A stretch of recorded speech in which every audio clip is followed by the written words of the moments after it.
Warahmatullahi wabarakatuh. Kembali kita bertemu di indahnya Ramadan bersama saya Hilbram Dunar dan guru-guru kita yang sudah hadir di studio. Ada Kiai Sumarno Syafi'i. Assalamualaikum Kiai. Waalaikumsalam warahmatullahi wabarakatuh. Ustadz Azari. Assalamualaikum. Dan juga ada Gusan. Assalamualaikum Gusan. Meraih ridho Allah, itulah yang kita inginkan dan insya Allah kita bisa dapatkan di bulan suci Ramadan. Tentunya ada beberapa cara yang harus kita lakukan agar kita bisa mendapatkannya. Mungkin saya mulai dari Kiai terlebih dahulu. Kalau kita bicara mengenai ridho Allah, Kiai, ini sebenarnya apa sih dan bagaimana mendapatkannya? Ridho Allah adalah sesuatu pekerjaan yang harus kita raih karena surga kita akan dapat dan Allah akan berikan kepada kita. Adalah kuncinya mendapatkan ridho Allah. Ya. Saya membaca beberapa kitab dan saya simpulkan ada 9 faktor amalan orang ingin mendapatkan ridho Allah Subhanahu wa Ta'ala. Mudah-mudahan kita semua bisa melakukannya dan juga para pemirsa di rumah insya Allah moga-moga Allah berikan kesempatan bisa melakukan itu. Amin. Yang pertama adalah jelas di dalam Al-Quran kita baca dalam surat Al-Bayyinah innalladzina amanu wa amilus solihati ulaika hum khairul bariyah jazaohum inda rabbihim jannatun tajri min tahtil anhar khalidina fiha abada radhiyallahu anhum wa radu'an dzalika liman khasyya rabbah. Yang pertama orang itu harus beriman kepada Allah disertai berbuat baik. Beriman Dan disertai beramal soleh berbuat baik. Jadi dua-duanya ya. Dua-duanya harus seimbang. Jadi nggak bisa dipisahkan. Iya. Nanti jangan dipisahkan iman-iman, Iya. amal-amal, Iya. amal dulu atau iman dulu harus berbareng. Wawunya itu adalah waw ma'iyah. Artinya waw ma'iyah harus disertai bersama-sama, seiring seirama. Disitulah Allah katakan dalam Al-Quran, ya, mereka itu adalah khairul bariyah, makhluk yang terbaik yang melata. Jadi orang yang melata, makhluk yang melata, manusia yang ada di alam dunia ini yang bisa mengkombin kedua faktor tadi, iman dan amal soleh. Oke, iya. Sampai situ dulu. Ini ada 9 tapi baru satu ya. Baru satu ya. Ada panjang waktu kita. Ustadz, silakan Ustadz untuk meraih ridho Allah. Itu saya setuju tadi Kiai menyadur satu ayat radhiyallahu anhum wa radu'an dzalika liman khasyya rabbah, bahwa redha itu akan datang dari Allah kepada hambanya, tapi hamba yang seperti apa? Dzalika liman khasyya rabbah. Itulah balasan bagi orang yang khasyah. Khasyah itu Mas Hilbram rasa takut. Tapi tidak cukup kalau kita terjemahkan cuma dengan rasa takut. Takut apa ini? Takut kepada Allah. Takut kepada. Tapi takut yang seperti apa? Ya. Ada orang fobia. Fobia juga diartikan takut. Betul. Kalau ada yang fobia dengan hewan tertentu, maka semakin dia fobia, semakin dia nggak mau ketemu sama hewan itu. Dia fobia. Takut kepada Allah itu bukan takut yang fobia, bukan. Tapi takut yang simpatik. Kalau takut yang fobia, semakin Anda takut, semakin Anda menjauhi dari objek yang Anda takuti. Kenapa nggak ke tanah suci? Gue takut. Ntar di sana dibalas sama Tuhan. Loh, Anda keliru. Tuhan itu maha lembut, maha pengampun, maha pengasih. Bagaimana mungkin Anda takut kepada Tuhan yang takutnya itu kemudian membuat Anda ingin jauh dari dia, nggak mau ketemu. Takut kepada Tuhan, yang membedakan kita takut kepada Tuhan dan tidak, kalau kepada selain Tuhan semakin kita takut semakin kita jauh. Tapi kepada Tuhan semakin kita takut semakin kita mendekat kepada Allah. Takutnya dalam bentuk hormat ya. Ya, takut yang simpatik, takut yang hormat. Silakan Gusan. Ya, doa-doa yang kita baca di saat Ramadan biasanya adalah Allah minna as'aluka ridhoka wal jannah wa na'udzubika min sakhatika wan nar. Ini adalah kunci dan tema ini adalah menurut saya yang paling strategis karena ridho itu adalah epicentrum dari semua amal ibadah yang kita lakukan. Jadi puncak keinginan kita, puncak harapan kita itu ada pada ridho Allah. Makanya dibiasakan antara ridho dan jannah. Kalau Allah sudah meridhoi, maka jannah akan menyertai. Nah, ini kuncinya di situ. Maka kenapa selalu kita diminta berdoa seperti itu? Karena poinnya ada di ridhonya itu. Nah, bagaimanakah caranya agar kita mendapatkan ridho Allah? maka lakukan semua yang diperintah oleh Allah SWT, optimalkan di bulan yang penuh rahmat ini tanpa ada hitung-hitungan lagi dengan Gusti Allah.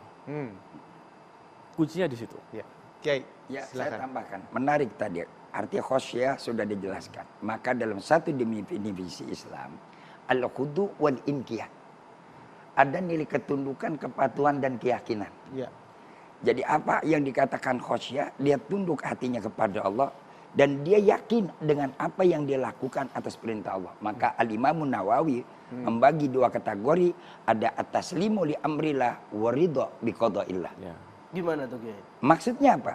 Dia harus patuh taat dengan segala perintah Allah tanpa reserve. Jangan memilah dan jangan memilih. Oh. Yang kita harus lakukan fattaqullaha mastata'tum. Semampu kita, sebisa kita. Jangan kita pilih-pilih. Kalau kita pilih-pilih berarti ada yang mampu kita ogah pilih, nggak kerjakan. Ya. Tapi kalau yang namanya kita ataslim, li amrillah, kita pasrah, kita menyerah, kita tunduk, kita patuh, kita serahkan terhadap perintah Allah, nggak ada reserve. Yang kedua, yakni adalah ar-ridha bi qadaillah. Kita menerima dengan keputusan Allah. Hidup ini semua orang mendapatkan ketentuan dan keputusan yang tidak sama. Ibarat ada pepatah, walaupun kita hidup lahir dalam satu perut, keputusan seorang dengan saudaranya nggak bakal sama Allah tentukan. Oh. Nah ini kadang-kadang kita Jalan hidupnya. jalan hidupnya tidak akan sama. Setiap orang berbeda-beda. Walaupun barangkali dia memiliki pendidikan yang lebih bagus. Ya. Yang ini tidak bagus. Ya. Tapi rezeki orang dan ketentuan orang nggak bakal sama. Ya. Ada yang sekolahnya tinggi, bagiannya segini. Yang nggak sekolah, Ya. kok dia lebih banyak. Iya. Nah yang Allah sudah tentukan. Oh. Maka ada kalimat tu'izu mayyasa wa tudhillu man tasya. Dan kita harus menerima. Iya, iya, iya. Kadang-kadang ada kecemburuan dalam hidup kita. Iya. Bagaimana kita mau mendapatkan ridho Allah kalau kita masih cemburu dengan orang Jadi lain? salah satu cara untuk mendapatkan ridho Allah adalah kita menerima. Menerima jalan hidup. kenyataan yang Kenyataan. sudah Allah tentukan. Oke, kita tahan sampai di situ dulu. Oke, nanti kan kita lanjutkan sebentar lagi. Jangan kemana-mana, kami akan segera kembali. Tetap saksikan Indahnya.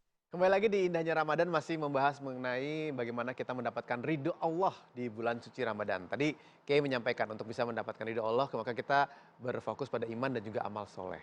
Lalu Ustadz Azhari mengatakan kita harus takut yang simpati kepada Allah. Lalu Gusan mengatakan bahwa ini adalah sebagai epicentrum dari kebaikan kita, kan, sehingga kita bisa mendapatkan ridho Allah. Nah, saya ke Ustadz Azhari terlebih dahulu. Apalagi Ustadz yang bisa kita lakukan agar insya Allah kita betul-betul mendapatkan ridho Allah. Ya, Masya Allah, tema yang baik sekali nih. Kita belajar gimana caranya berperes-peres ke Allah nih. Iya. Banyak kita yang pinter banget peres ke manusia. Iya.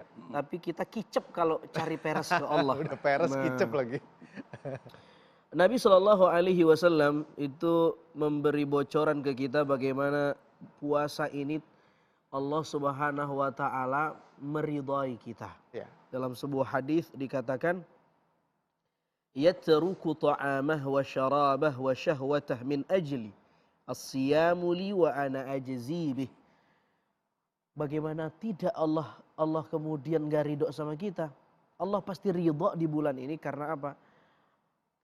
Dia melihat hamba-hambanya meninggalkan makan, tidak minum, tidak berhubungan badan, mempuasakan diri dari lapar dan haus, mempuasakan diri dari yang enak-enak. Karena Allah. Li ajli, karena Allah. Ya. Karena itu kata Allah, as-siyamu li, puasa itu buatku. Ya. Wa ana ajzi bih. Hadis ini memberi kita isyarat bahwa ternyata keridhaan Allah bisa dijemput dengan apa? Dengan cara kita mendandani niat kita. Mendandani niat kita. Tajdidun niat. Merefresh niat kita. Dari hulu sampai hilir. Semuanya kita lakukan karena Allah. Dan bulan ini adalah bulan yang tepat. Di mana kita melakukan itu. Iya. Kita diajak untuk lebih tertarik. Dari real food lebih tertarik ke spiritual food. Oh iya, betul. Beramal soleh Iya. li ajlillah. Iya. Karena Allah Subhanahu wa Oke. taala. Niat kita bicara. Niat. Gusan mungkin bisa menambahkan. Jadi niat yang bagaimana yang baiknya kita miliki agar mendapatkan ridho Allah. Ya, niat ini sebuah pondasi dari semua amal dan akan berpengaruh kepada hasil. Proses itu akan dipengaruhi oleh niat. Ya. Ketika niatnya baik, maka insya Allah prosesnya itu nanti akan baik dan juga hasilnya akan baik. Ya. Ketika niatnya kita fokuskan kepada ridhonya Gusti Allah, ridhonya Allah SWT, maka ketika di jalan pun menjalankan perintah-perintah Allah, itu sudah gak minta kanan kiri. Oh. Dan pertama lagi yang paling penting adalah ketika kita sudah berharap ridhonya Allah, maka kita sudah tidak mungkin menghamba kepada selain Allah. Iya, Itu iya. Tidak mungkin menghamba selain Allah, karena saya nggak mau butuh siapa-siapa, saya yang butuhkan adalah ridhonya Allah. Perintah apapun kalau misalnya Allah perintah, aku lakukan karena aku ingin mendapatkan ridhonya. Iya. Nah, totalitas ibadah kita, Ya. sholat kita, dan lain sebagainya. Wa nusuki, wa mahyaya, wa mamati, lillahi rabbil alamin. Semuanya lillah. Iya, iya. Semuanya lillah. Nah, kalau misalnya itu bisa kita dapatkan, maka insya Allah Ramadan kita ini menjadi Ramadan yang sangat makbul. Amin. Ramadan yang diterima oleh Allah Amin. SWT. Dan itu andaikan bisa berdampak sampai di Ramadan berikutnya. Subhanallah. Ya. Ridho Allah dijamin di tangan Amin. kita. Amin. Amin. Rabbal alamin. Silakan Kiai. Menarik apa yang disampaikan. Ketika kita berniat orientasinya kepada Allah dan juga tadi disampaikan bagaimana kita mencegah makan dan minum diadili untuk karena Allah. Di balik itu semua untuk menggapai ridho Allah Subhanahu wa taala. Ada satu hadis yang diriwayatkan oleh Al-Imam Tirmizi radhiyallahu taala an nafa'ana bi ulumi fid dharaini amin. Adalah tidak lain dan tidak bukan innallaha la yarda 'anil abdi ayakulal akla fayahmaduha alayya. Begitu dia makan bukan sekedar untuk mengenyangkan perutnya semata, akan tetapi fayahmaduhu alayya, dia memuji Allah. Jadi orang yang ingin mendapatkan ridho Allah, dia makan dan dia minum, dia puji Allah. Masya Allah. Iya, iya, iya. Itu yang paling gampangnya aja deh. Ya. Mampu nggak kita ketika kita yang namanya makan dan minum kita puji Allah. Makanya ketika doa habis makan, alhamdulillahilladzi, ya, kita meminta kepada Allah, at'amana wa razaqtana. Ya, semoga engkau memberikan kepada kami, merizkikan dengan kepada kami, dan kita selalu ingat Allah. Begitu kita memakankan juga kita menyebut nama Allah. Iya, iya. Ya. Begitu kita sebut nama Allah, kita sanjung Allah. Ya. Jadi nikmat yang Allah kasih kepada kita, begitu kita dapat nikmat, begitu kita rasakan, di situ kita puji Allah. Ya. Wa afdalul doa, alhamdulillah. Alhamdulillah. Sehingga Ya. semulia-mulianya doa yang paling tersingkat adalah Lillah. alhamdulillah. Dikasih sakit dia alhamdulillah, sakit Iya, itu iya. masih alhamdulillah. Iya, Bayangin iya, coba. iya, iya. Nggak ada orang mau sakit, dikasih sakit dia mengeluh. Dia pilih bersyukur. Kenapa? Di balik sakit yang dia beri, Allah berikan kepadanya, ternyata ada sesuatu. Apa? Allah kurangi, Allah ampuni salah dan dosanya. Jadi Masya Mas Bram kalau Allah. pengen ampunan dosa, gampang. Iya, gimana Sakit caranya, kita Kiai? sakit Aja. gimana? Enggak gitu juga Kiai. Ustadz, kalau kita melihat di bulan Ramadan ini kan semua orang berlomba-lomba untuk mendapatkan pahala Allah. Tapi untuk berbuat baik lah ya. Tapi tidak semua perbuatan baik itu langsung mendapatkan ridho Allah. Nah ini bagaimana membedakannya dan memilihnya?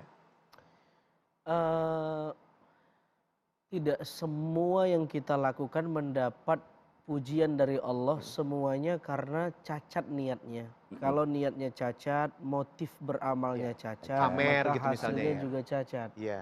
Maka penting sekali kita mendandani niat tadi. Semakin bersih niat kita, maka hasilnya akan semakin maksimal dari Allah Subhanahu wa taala. Iya. Berbuat baik niatnya hanya untuk Allah. Ya, Itu saja. betul. Oke. Sebab ketika kita ria, beramal karena ingin dinilai, man ra'a Allahu bih. Orang yang ria beramal karena ingin dinilai, Allah justru akan membocorkan kekurangan amalnya. Oh. Man samma'a samma Allahu bih. Barang siapa yang beramal karena ingin diperdengarkan amalnya, Iya. justru sebaliknya Allah akan perdengarkan kecacatan amalnya. Maka, dan satu lagi, ketika kita nggak ikhlas beramal, capek. Gimana tuh? Capek, karena tujuan kita bukan Allah, tapi makhluk. Ketika kita tujuannya makhluk, ternyata setelah beramal tidak dipuji sama makhluk, kan capek. Iya betul. Maka sholat kita yang 5 waktu itu, puasa kita yang setiap hari di bulan Ramadan, kalau kita lakukan hanya sekedar rutinitas, bukan karena panggilan iman, capek sekali. Harus bangun zuhur, asar, subuh, maghrib, isya. Kalau dilakukan bukan karena panggilan iman dan niat, itu capek sekali. Iya. Maka sama seperti kita kerja di kantor. Iya. Kalau kita kerja di kantor hanya karena rutinitas itu capek sekali. Belum dinamika yang ada di kantor, di tempat Betul, kita bekerja. betul. Tapi kalau kerja itu kita niatkan ibadah karena Allah. Iya. Ada tanggung jawab yang harus saya lakukan sebagai hamba Allah. Iya. Saya harus cari nafkah. Nafkah ini saya berikan kepada istri saya, anak saya dan seterusnya. Maka Masya Allah betapapun berat, tapi karena panggilan iman dia akan menjadi ringan. Iya, iya, iya. Nah ini saya tambahkan. Iya, Kiai. Dari niat yang tulus, Allah jelaskan di dalam surat Al-Fat.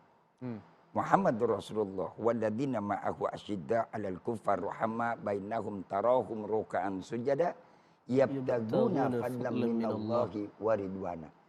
Allah jangan koma, sambung. Simahum fi wujuhihim min atharis sujud. Dari dia niat yang betul-betul karena Allah ada simak. Inner beauty-nya nampak. Nah, ini. Iya, iya. Jadi Siapa yang beauty nih, Kiai? Ya. Inner. Inner.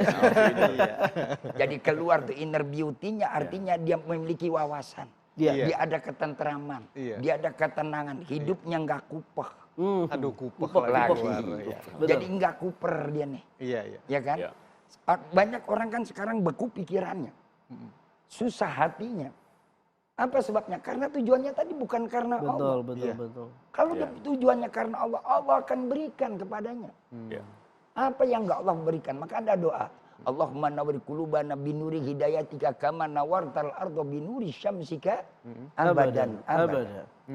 Yang menjadi beban kehidupan kita ketika nur cahaya Allah itu Allah angkat. Apa sebabnya Allah angkat?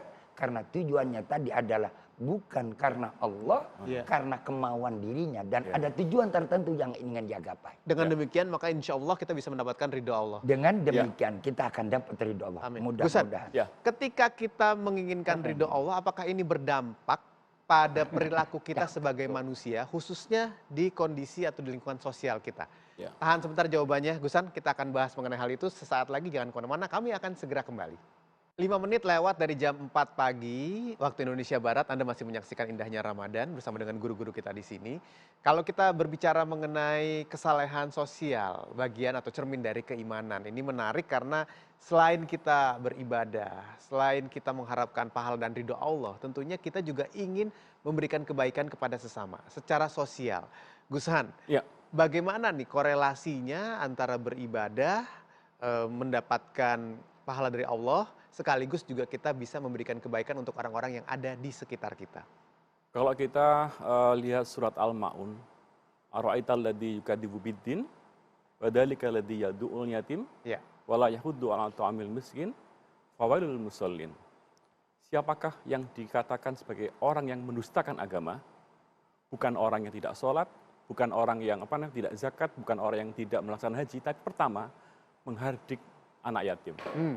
Artinya perilaku sosial kita kepada seseorang, kepada orang sekitar kita itu menjadi utama di dalam Islam.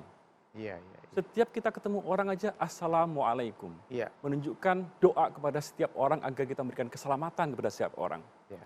Dari surat ini saja menunjukkan bahwa sebenarnya yang mendustakan agama itu bukan orang yang teriak-teriak Allahu Akbar habis itu melecehkan ayat dan lain sebagainya, tidak.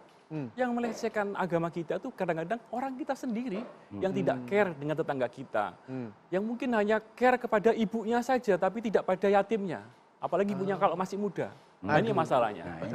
Nah, beda itu. Ini beda lagi. Nah, artinya kesalahan sosial itu menjadi poin utama bahwa orang berislam itu tidak akan sempurna ketika kita tidak bisa mengaplikasikan bahwa kehadiran kita adalah rahmatan lil alamin.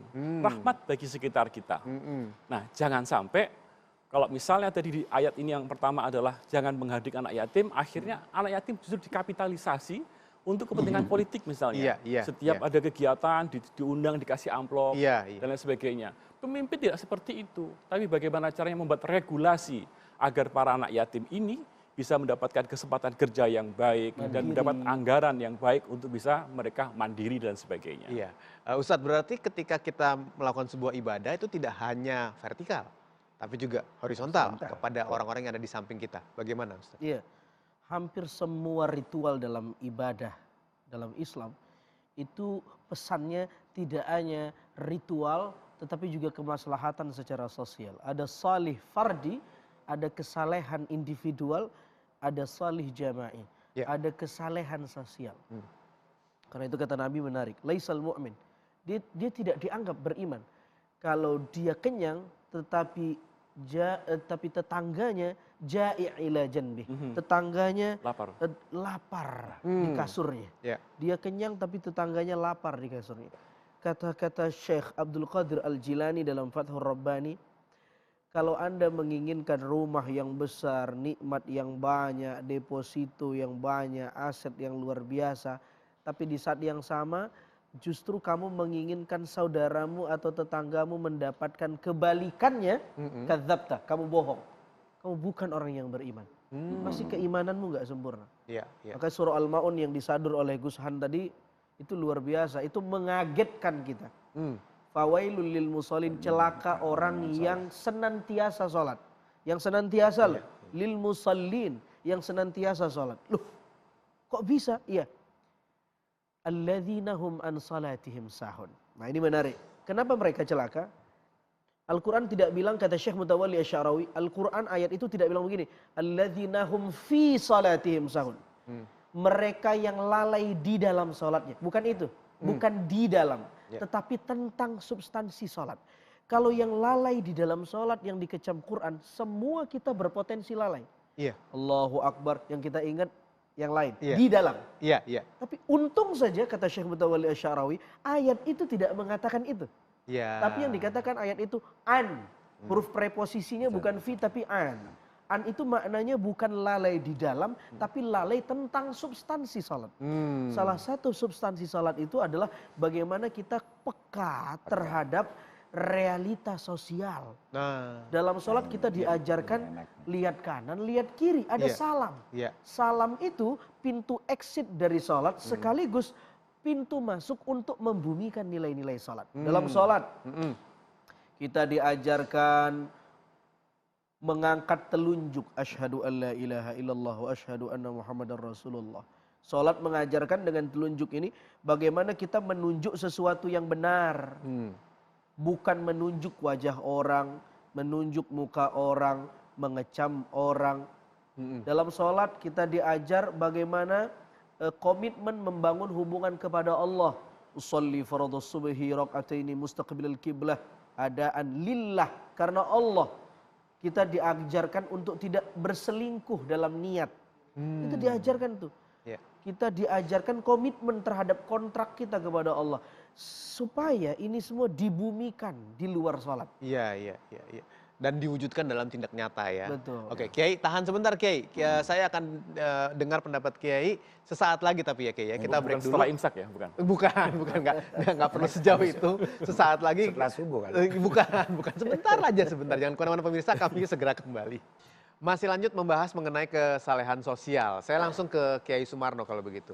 Yang perlu kita lakukan, tindakan nyatanya bagaimana Kiai? Agar kita bisa memberikan kebaikan kepada orang-orang di sekitar kita. Ini menarik banget. Orang ke tengah-tengah ribut tentang masalah kesalehan sosial kayak gimana. Al-Quran sudah memberikan contoh kepada kita. Langsung dari firman Allah apa yang terjadi. Di dalam surat At-Taubah ayat 100. Wasabiqunal awwalu minal muhajirin wal ansar waladina tabauhum biihsan. Al-ayah. Kalau kita panjangin itu ayat panjang. Kalau kita baca semua. Contohnya bagaimana orang-orang sahabat Nabi dulu, kaum orang yang pertama masuk Islam. Dari kelompok minal muhajirin wal ansar. Kesolehan sosial mereka udah tanpa reserve. Sebab orientasi mereka adalah mengharapkan ridho dari Allah Subhanahu wa Ta'ala. Bayangkan ketika kaum muhajirin dan ansar, orang-orang muhajirin yang datang ke kota Madinah, mereka yang nggak meninggalkan istrinya, kemudian orang-orang ansar yang punya istri 2, istri 3, dia ceraiin 1, dia kasih tuh. Jangan sampai apa, hebat banget, luar biasa. Pilih di antara mereka, nggak punya rumah. Konteksnya silakan. Saat itu. Oke. Ini contoh. Artinya adalah mereka ketika yang namanya kesalahan sosial melakukan sesuatu tanpa pamrih. Dan bukan mengharapkan pujian. Dan bukan mengharapkan balasan. Kalau kita bagaimana mau jadi konteks yang namanya kesalahan sosial, membantu orang ada nyari iming-iming. Nah ini yang bahaya. Ya. Kelihatannya soleh dalam sosial, nggak taunya toleh. Ya, Ustadz Azhari, yang selain itu apa lagi yang bisa kita lakukan di masa sekarang? Iya, mungkin berbagi berbuka. Oke. Berbuka bersama. Bukber saya kira itu bagian dari kesalehan sosial kalau dilakukan tidak apa namanya? Tidak berlebihan. Tidak berlebihan. Iya. Ada tradisi temu sapa di sana. Iya. Lalu kemudian kita masuk masjid, sholat, ada tradisi salaman selesai sholat. Saya kira ini bagian dari kesalehan sosial. Ada banyak yang bisa kita lakukan di bulan Ramadan ini soal kesalehan sosial. Apalagi nanti kita diajarkan zakat fitrah. Ya. Zakat fitrah, lalu kemudian kita memberikan sebagian harta yang kita punya kepada orang lain. Jadi luas sekali kesalehan sosial itu, luas sekali. Ya. Karena itu dalam sholat kita diajarkan bukan hanya merapatkan kaki dalam shaf, tapi merapatkan hati. Banyak orang yang kakinya rapat tapi hatinya tidak bertegur sapa. Iya. Ini soleh ritualnya tapi tidak soleh sosialnya. Iya. Maka ini salah satu yang bisa kita lakukan. Iya. Gusan. Beragama itu tidak hidup dalam ruang hampa. Hebat. Beragama itu tidak boleh hanya seperti hidup di atas menara gading. Beragama harus ngeblend dengan masyarakat. Beragama harus menyatu, inklusif dengan masyarakat. Karena part of us itu harus kita rangkul semuanya. Dan agama tidak bisa lepas dari kehidupan sosial dan bernegara. Maka ketika di pesantren pun yang diajarkan bukan hanya ilmu-ilmu agama, mahdho ilmu agama utama, tetapi juga diajarkan bagaimana dia bisa eksis di dalam kehidupan nyata. Maka tadi dalam VT-nya ada kegiatan anak santri, belajar memasak, belajar berinovasi dan sebagainya agar dia bisa apply kepada masyarakat. Nah, ketika mereka diterima di masyarakat dengan kemampuan-kemampuan yang ada, disitulah syiar kita masukkan. Disitulah kebaikan-kebaikan kita tularkan. Sehingga kehadiran orang-orang yang memiliki kemampuan agama lebih itu menjadi sesuatu yang dibutuhkan dan bisa menjadi enlightenment, mencerahkan kepada yang lain. Kiai. Jadi dakwatul hal yang dikatakan mengajak dengan perilaku, menyontohkan dengan perilaku yang baik, itulah yang jadi bagian nilai yang terpenting di antara nilai-nilai kesolehan sosial. Bukan sekedar ngomong dakwah di layar kaca, nggak pakai ayat, pakai hadis, tapi mampu nggak kita melakukan dengan dakwatul hal? Mencontohkan langsung. Mencontohkan langsung. Ya. Satu hal yang bisa kita lakukan juga Mas Ilbram, sedekah barang bekas. Ini mau dekat Lebaran, kita rame-rame membeli barang baru kan, kita ke mall, sebagian besar orang kemudian ke pusat-pusat perbelanjaan, membeli baju untuk Lebaran. Saya kira itu ya nggak ada masalah juga. Tetapi kita lupa, kadang-kadang kita beli baju itu, stok baju kita masih banyak. Bahkan ada baju yang kita baru sekali pakai, beli sekali pakai nggak kita pakai-pakai lagi. Ini kan sesuatu yang mubazir nih. Nah daripada tidak kita pakai, size-nya udah nggak cukup, lebih bagus kita sedekah barang bekas. Oh iya betul. Ada beberapa komunitas sedekah barang bekas itu bagus sekali. Jadi semua barang bekas, baju, alat-alat rumah tangga disedekahin. Alhaakumut takatsur, karena kita dikecam sama agama menimbun barang. Menimbun hatta zurtumul maqabir. Kita lupa, kita udah beli, kita nggak manfaatkan, tiba-tiba kita udah masuk kubur, wafat. Semua itu kan akan ditanyakan. Jadi lebih bagus kita sedekahin. Ya, Ustadz, saya ingin menanyakan tentang keseimbangan ini antara ketauhidan kita kepada Allah sama perbuatan baik kita kepada sesama. Ini ada orang yang suka memisah-misahkan. Jadi hanya fokus ke vertikal, hanya fokus kepada Allah, tapi lupa sesama, atau sebaliknya. Baik sama orang, membantu, tapi tidak juga beribadah. Coba lihat peristiwa Isra Mi'raj. Nabi berangkat ke atas, rihlah ufuqi, vertikal, perjalanan vertikal. Lalu kemudian Nabi juga Isra, perjalanan horizontal, Mi'raj ke atas. Mi'rajnya rihlah umudi, perjalanan horizontal. Itu satu. Yang kedua, ayat yang Al-Ma'un tadi, ara'aital ladzi yukadzibu biddin, itu menunjukkan bahwa Tuhan cerita sholat tapi tiba-tiba cerita wayamna'unal ma'un, jangan pelit sama orang. Ayat ini memberi isyarat bahwa agama Islam bukan agama dikotomis. ini ada hidangan sosial, Iya. ini ada hidangan akidah, ini ada hidangan ibadah, ini ada hidangan muamal. Enggak begitu. Islam itu satu kesatuan. Tidak ada orang soleh sosial, soleh individual. Itu kan cara kita menyampaikan aja. Padahal yang dikehendakin Islam bagaimana kita soleh ritualnya, soleh sosialnya. Ama orang cakep, ama Allah juga luar biasa kualitas kita. Iya. Ini ada ayat dalam Al-Quran. Duribat alaihimudillah aina matukifu illa bihabli minallah wa habli minanas. Allah akan hinakan mereka ketika mereka tinggalkan hablum minallah dan hablum minanas. Jadi dua-duanya harus ada keseimbangan. Ketika kita bertauhid menyembah kepada Allah, dia patuh kepada Allah, dia berpegang teguh dengan tali Allah. Kalau dia meninggalkan, membiarkan kesusahan orang yang lapar di masa bodoh, hanya dia egois mikirin diri dia sendiri, maka akan menjadi hina dirinya di hadapan Allah. Sebaliknya juga begitu. Orang melakukan kebaikan dengan tapi dia nggak mau dekat sama Allah. Iya, iya. Dia anggap cukup dengan kebaikannya, dia cukup dengan sodakohnya. Iya. Kalau tadi disinggung, mari barang bekas yang ada kita sodakohkan bagus. Tapi dibalik oleh Allah. Lan tanalul birra hatta tunfiqu mimma tuhibbun. Oke. Kamu nggak akan mendapat kebaikan. Iya. Kata Allah, lan tanalul birra hatta tunfiqu mimma tuhibbun. Kalau kau mau bernafkah, kalau kau mau bersedekah, kalau kau mau keluarkan yang kamu sukai, yang kamu cinta, yang kamu sayangi. Iya. Jangan barang bekas dong. Iya, yang terbaik. Gusan, kalau bisa kita simpulkan mengenai kesalehan sosial ini bagaimana? Ya, kesalehan sosial ini menunjukkan tentang kekafahan kita di dalam berislam. Totalitas kita dalam berislam. Ketika kita hanya sibuk berhalwat saja, fokus kepada Allah tanpa berinteraksi dengan orang yang lain, maka menurut saya itu belum kafah. Karena dia masih belum mengaplikasikan mi'rajnya tadi itu. Ego spiritual. Ego spiritual. Kalau orang ego spiritual seperti itu seakan-akan dia ingin masuk surga sendiri. Kalau semua mereka masuk surga sendiri, nanti bagaimana bikin grup WA-nya kan tidak ada teman nanti di surga.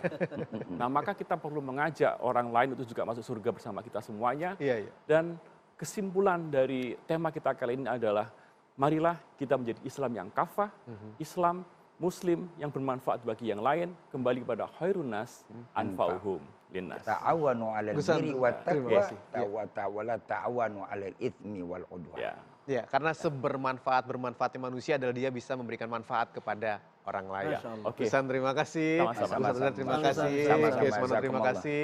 Termasuk juga pemirsa, insya Allah besok kita bertemu lagi di Indahnya Ramadan. Jangan lupa saksikan setiap menemani Anda setiap sahur hanya di TV One. Sekarang saya pamit dulu. Saya Hilbram Dunar. Wassalamualaikum warahmatullahi wabarakatuh.